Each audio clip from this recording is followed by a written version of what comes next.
أريانا وثينثيا بعد إطلاق الفيلم قرروا إنهم يعملوا مجموعة مقابلات ولقاءات صحفية حتى يحكوا عن الفيلم أكثر ويسوقوه ويعملوا له ترويج أكثر وأكثر. ولكن كمية الدراما اللي طلعت من حملة التسويق هي أعطت للجمهور كمية ميمز مخيفة بتكفيهم 10 سنين لقدام. خلونا نشوف هذا المثال.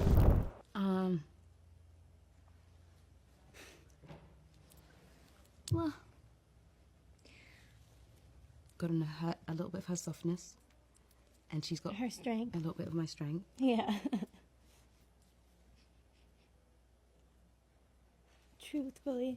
طبعا اكيد رح تتساءل انه ايش هو نوع السؤال اللي انسألوه لدرجة انهم صاروا يبكوا قدام المذيع. اكيد الموضوع حساس، صح؟ خطأ. ليش خطأ؟ لأنه في مقابلة ثانية حرفيا المذيعة ما سألتهم أي سؤال، كانت عم تعبر عن رأيها بس. قالت لهم إنه هذا الفيلم يعجبني كثيرا ويعني لي الكثير والفيلم رائع، كانت عم تمدحهم وفجأة كلهم صاروا يبكوا، حتى المذيعة صارت تبكي معهم. This film means so much to me and there are so many millions of kids like me who find refuge in The Witches and I just want to let you know that No, you both have to stop. sorry. I'm sorry. Oh my goodness.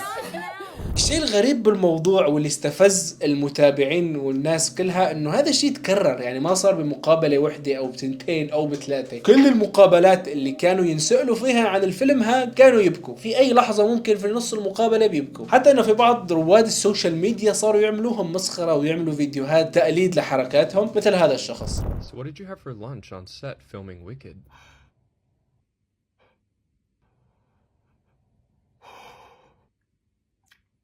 وكله كوم وهذا الفيديو كوم تاني. يعني من كثر الدراما اللي صارت في المقابلة هاي أريانا جراندي ما عرفت كيف تتصرف لدرجة انها قررت بالاخير تمسك اصبعة صديقتها هيك بس، قاعد مسكت اصبعتها وقعدوا يبكوا مع بعض. طبعا أريانا وثينثيا لاحظوا انه الناس لاحظت الدراما اللي عم تصير في المقابلات وقرروا انهم يردوا عليهم، ولكن يا ريتهم ما ردوا. اسمعوا جوابهم. Really sorry. It just happens. It's really It emotional. happens. We can't help it.